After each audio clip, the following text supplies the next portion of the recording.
आते हैं हमारे पेरेंटिंग इशू के ऊपर। मैंने प्रोग्राम की शुरुआत में आपको बताया था कार्टून कैरेक्टर सिंड्रोम के बारे में कि बच्चे जो कुछ देखते हैं कहीं ना कहीं उनकी आदत, उनकी हरकतों, उनके बिहेवियर में वो रिफ्लेक्ट होने लगता है। They start to talk like their favourite cartoon characters. अब ये एक स्पीच इम्पेडिमेंट है या ये इनका टू मच टॉक टाइम है, कंटेंट टाइम है, इसको रिजॉल्व कैसे किया जाए? Let's talk about that. हमारे साथ मौजूद है doctor Ibrahim Yusuf. He is very well known as a paediatrician and of course a specialist in these behavioural sciences as well when it comes to kids. बहुत शुक्रिया डॉक्टर इब्राहिम वक्त देने के लिए। मुझे बताइए कि बच्चे जो इस तरह से बात कर रहे होते हैं, ये सिर्फ इन्फ्लुएंस है too much of content time का, या this is an actual speech impediment? इसमें डिपेंड करता है कि आपका बच्चा पैदा कैसा हुआ है। समटाइम्स जो रिसर्च, जो आज की नई रिसर्च है, वो कहती है कि we don't know how these kids are been born.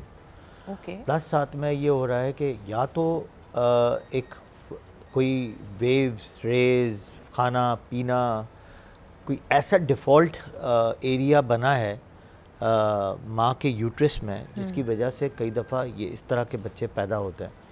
Directly कोई भी देखिए, कंपैरिजन किया जाए तो 10 बच्चे हैं तो 10 बच्चे में से 2 बच्चे इस तरह के हो रहे हैं और 8 बच्चे भी वीडियोस देख रहे हैं, तो there is nothing to do with that kids. लेकिन इन बच्चों में ज़रूर कुछ ना कुछ हो रहा है। मगर जो हम लोगों ने जैसे डायग्नोसिस बनाई है, उसमें यही है कि कई दफ़ा ये जो ऑटिस्टिक वर्चुअल जो चीज़ें होती हैं, जो दुनिया के दूसरी तरफ लेके जाती हैं, जिस पे कि आप देखते हैं, आप कार्टून्स देख रहे हैं, आप वीडियो गेम्स देख रहे हैं, वीडियो गेम्स के साथ साथ आप जो हाई एनिमेशन, हाई साउंड जब देखते हैं ना, ऑटोमेटिकली आपका जो ब्रेन है वो रिवर्स बैक होता है। सो यू आर सेइंग कि अगर तो बच्चा किसी तरह की न्यूरो डाइवर्सिटी स्पेक्ट्रम पे है, अगर माइल्डली ऑटिस्टिक है, तो वो जब इसी कंटेंट को कंज्यूम करेगा तो उसके अंदर उसको प्रोसेस करने की जो एबिलिटी वो बहुत जो माइक्रोसॉफ्ट, हमारे ब्रेन का माइक्रोसॉफ्ट है, वो बहुत फास्ट हो जाता है और उसी तरह चलना शुरू हो जाता है और वो मिमिक करते हुए उसी स्टाइल में चला जाता है। और उसको कैटेगरी, अब जो नई कैटेगरी आई है वर्चुअल के बाद, that is the cartoon character disorders. और अब ये सिंड्रोम की तरफ जा रहा है कि यार ये तो एक बिल्कुल ही होता क्या है, अगर आप मेरे व्यूअर्स को बताएं। बेसिकली अगर आप देखें तो एक मैं छोटी सी मिसाल देता हूँ कि 2 साल से पहले अगर आप बच्चे को जो गेम्स या गैजेट्स या देते हैं, तो आपका उस वक्त बच्चा का ब्रेन मेच्योर हो रहा होता है, डेवलप्ड हो रहा होता है, सॉरी, और 5 साल में बिल्कुल मेच्योर हो जाता है।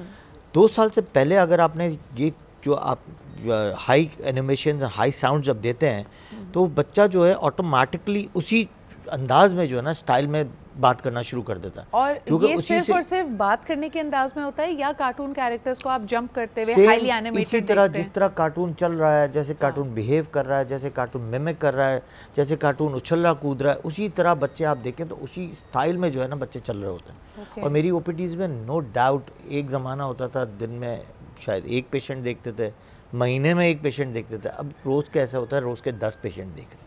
तो इट्स मतलब बच्चे उसको आइडियलाइज भी कर रहे हैं। अच्छा, इसमें 2-3 चीज़ों की तरफ इशारा है। इसका मतलब है कि इन बच्चों का कंटेंट कंजम्पशन टाइम भी बहुत ज़्यादा है। हमें जो एक बड़े लिमिटेड आवर्स के लिए कार्टून दिखाए जाते थे, शायद वो एक बेटर स्ट्रैटेजी, शायद आपके ज़माने में या मेरे ज़माने में शायद हमारे पास 1 घंटा शायद टीवी खुलता था, एक ड्रामा देखते थे, कुछ लिमिटेड टाइम था, उसमें 9 बजे तो everybody has to be sleep.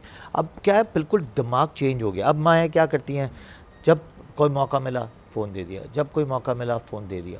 Automatically आपका जो ब्रेन है, और एक रिसर्च वैसे भी कहती है, दुनिया को सबको पता है कि 2 साल से पहले आप सबसे ज़्यादा गैजेट्स देंगे तो आपका ब्रेन डिफ़ॉल्ट या डैमेज की तरफ जाएगा ही जाएगा। जैसे शुगर है, हाई कंटेंट ऑफ शुगर, कहीं सॉल्ट, कहीं ना कहीं आपके ब्रेन को, बॉडी को, लिवर को, किडनीज़ को डैमेज करता है।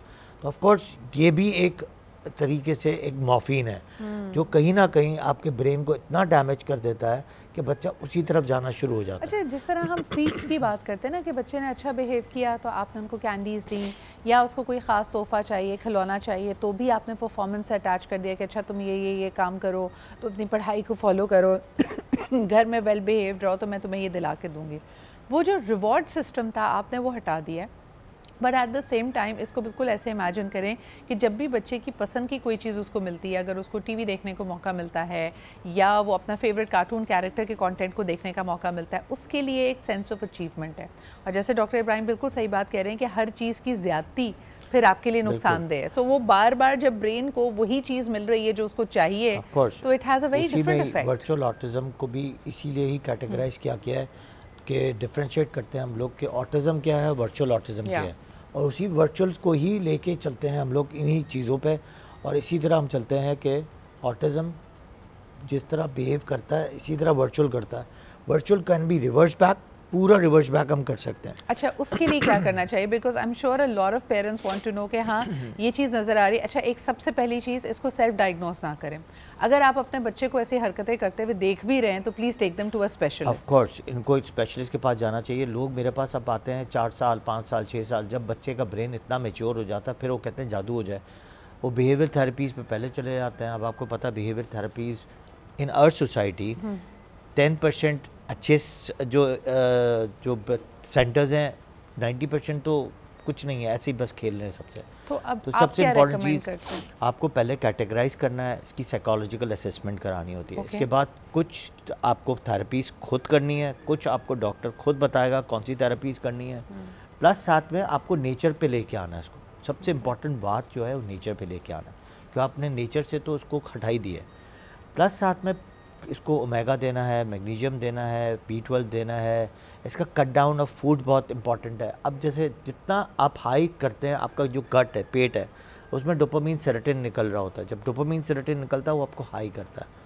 आपको वहीं पे जो आपके डोपामीन सेरोटोनिन है उसको लोअर डाउन करना है। So it's very interesting. आप ये भी कह रहे हैं कि ये जहां आप उसकी सप्लीमेंट्स को और उसकी सप्लीमेंट देना बहुत ज़रूरी है। न्यूट्रिशंस को उसको बेहतर न्यूरोटॉनिक्स हैं, सप्लीमेंट्स हैं, कुछ गट की चीज़ें हैं, कुछ cut but down diet of भी फूड। मोटिवेट करना है। बिल्कुल, आपने ऑफ जैसे कोर्स फूड तो बहुत इंपॉर्टेंट है, क्योंकि गट को जब तक आप स्लो डाउन नहीं करेंगे आपका बच्चा उस बिहेवियर से बाहर नहीं आ सकता। तो कुछ चीज़ें तो ऐसी हैं जो मैंने अपनी वीडियोस में भी बनाई हुई हैं, कि ऐसी बनाई हुई हैं कि जो कितनी चीज़ें हैं जिससे आपको changes of atmosphere and changes of food and changes of lifestyle करने से भी आपके बच्चा जो है वापस रिवर्ट बैक हो जाता है। हम कभी कभार ये बात बिल्कुल रियलाइज़ नहीं करते कि जो आपकी फूड है, और ख़ास तौर पे जब आप प्रोसेस फूड, हाई शुगर, खैर पेरेंट्स को तो ये मालूम ही होता है कि जैसे आपने देखा होगा शाम के वक्त में आप स्नैकिंग बंद कर देते हैं बच्चों की, या उनको ये कहते हैं कि अब इनको ज़्यादा मीठा ना दो वरना ये रात को सोएंगे नहीं। सो वो आपको इफेक्ट समझ आ रहा है, बट लॉन्ग टर्म में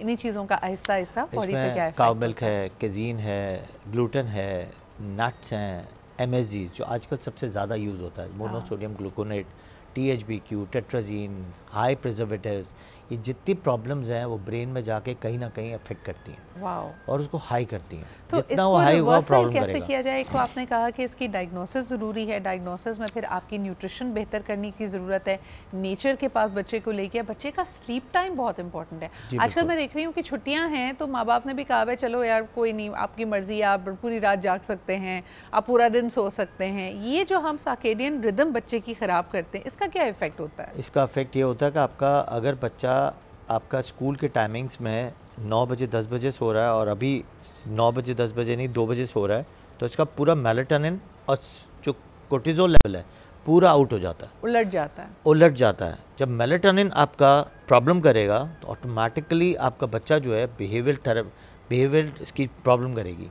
सुबह इसको रिमेम्बरिंग में प्रॉब्लम होगा, जब वो स्कूल की तरफ वापस जाना शुरू होगा मेलाटोनिन फ़ौरन नहीं आएगा और उसको टाइम लगेगा। बिल्कुल। तो आपको जब छुट्टियां भी हैं तो मेक अ शेड्यूल कि भाई सुबह अर्ली मॉर्निंग उठना है, सुबह की तफरियाँ ज़्यादा करो, रात की तफरियाँ कम करो। बिल्कुल सही। जैसे पहले वक्त में होता था। Absolutely. अब वो पूरा जो है ना, जो रात के वक्त 2 बजे हम खाना खा रहे हैं, हाँ। रात के 2 बजे हम खेल कूद रहे हैं, रात के 1 बजे उठाया, गाड़ी उठाई और निकल गए कराची की रोडों पे। ऑफ कोर्स तो ये आपकी सारा स्केड्यूल जो है ना, मुझे एक और बात बताइए कि देखिए छोटे बच्चों के साथ तो माओ की जंग चल रही होती है कि बस ये खा लें कुछ, half of the time they refuse to eat. तो इसी की वजह से जंक फूड और अनहेल्दी फूड भी उनको दिया जा रहा है कि भाई कुछ तो खा रहा है, बेशक ये आइसक्रीम, नगेट्स और स्नैक्स ही खा रहा है लेकिन कुछ तो खा रहा है। दूसरा ये कि जो ये टाइमिंग वाली बात की जाए, जब बच्चे को बेवक्त की भूख लगे, यानी पहले तो उसने प्रॉपर टाइम पे खाना नहीं खाया, अब बेवक्त की भूख में माओ को क्या करना चाहिए? एडल्ट्स की तरह डिसिप्लिन लाने के लिए कहेंगे नहीं बेटा इस वक्त कुछ नहीं खाएंगे, या फिर उस वक्त कोई हेल्दी स्नैक देना चाहिए? क्या किया जाए? हेल्दी स्नैक्स देने चाहिए। आप फर्ज करें कि हेल्दी स्नैक्स में लोग क्या करते हैं, नूडल्स बनाए, फ्रेंच फ्राइज बना दिए, जो सबसे ज़्यादा दोनों चीज़ें अनहेल्दी हैं। अब फ्रेंच फ्राइज़ में भी जो पोटैटोज़ हैं उसको सेलेक्ट करना का तरीका है। अगर आप स्वीट पोटैटोज़ लेते हैं that are good carbs, normal potatoes are bad carbs. Okay. दूसरा आपको फ्राइज़ बनाना है, फ्राइज़ ऑफ कैरेट बना दें। कलरी जो होती है जो वो उसकी बना दें। तो ऐसी बहुत सारी चीज़ें हैं जो आप हेल्दी डाइट में ले जा सकती हैं। Make a good sandwich without जो ब्रेड्स आजकल आ रही हैं ईस्ट और ग्लूटेन के बगैर, वो आप बना दें जो आपकी हेल्दी स्टाइल से चेंज करने की कोशिश करो। तो ये बहुत इम्पॉर्टेंट है। प्लस साथ में हेल्दी में दूसरी क्या चीज़ है, सूप बना दो, यखनी बना दें। मतलब ये वो चीज़ें हैं जो इंटरेस्टिंग भी हो सकती हैं। प्लस साथ में आप देखिए बहुत सारी ऐसी चीज़ें हैं जैसे आप but you giving us hope, sorry to interrupt you, कि ये जो इस तरह के बिहेवियरल चेंजेस हैं दे वेरी मच रिवर्सिबल। अगर इसके ऊपर कॉन्सेंट्रेटेडली काम किया जाए तो ऐसा नहीं है कि this is how the child B, लेकिन इसके लिए पेरेंट्स का भी तो माइंडफुल होना ज़रूरी है ना, वो गलत को गलत समझे। अक्सर आपने भी देखा होगा डॉक्टर साहब कि ये वाला जो सिंड्रोम है वो घर के सबसे छोटे या सबसे लाडले बच्चे को हो जाता है। जी, अगर 3 बहनें हैं और 1 भाई है, या 4 भाई हैं और 1 बेटी है, तो अक्सर आप देखें तो यंगेस्ट वन या मोस्ट पैम्पर्ड चाइल्ड के साथ ये मसले बिल्कुल होता है। इसका मसला ये है कि एक तो बहाना है, माँ के पास सारे बहाने हैं। माँ के पास बहाने नहीं है, माँ हैज़ अ गुड सल्यूट के भाई वो बहुत बिजी होती है। लेकिन ये जो आपने कहा ना लाडला बच्चा या फिर आखिरी वाला बच्चा या बीच वाला बच्चा, निगलेक्ट भी होता है। ये निगलेक्शन है।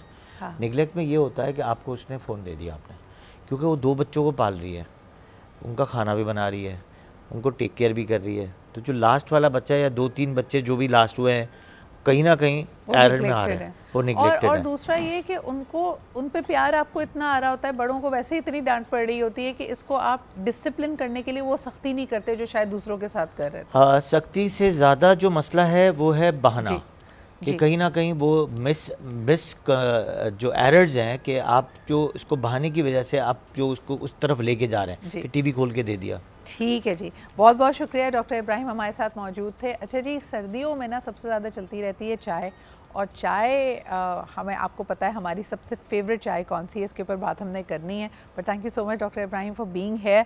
हम लेते हैं अभी एक छोटा सा break. We are going to be back with मौसम की सौगात, जिसमें मैंने आपको बताया था कि सरसों का साग और मकई की रोटी भी है, और साथ ही साथ पाकिस्तान की फेवरेट चाय भी है। इस पर बात करते हैं जी एक छोटे से ब्रेक के बाद।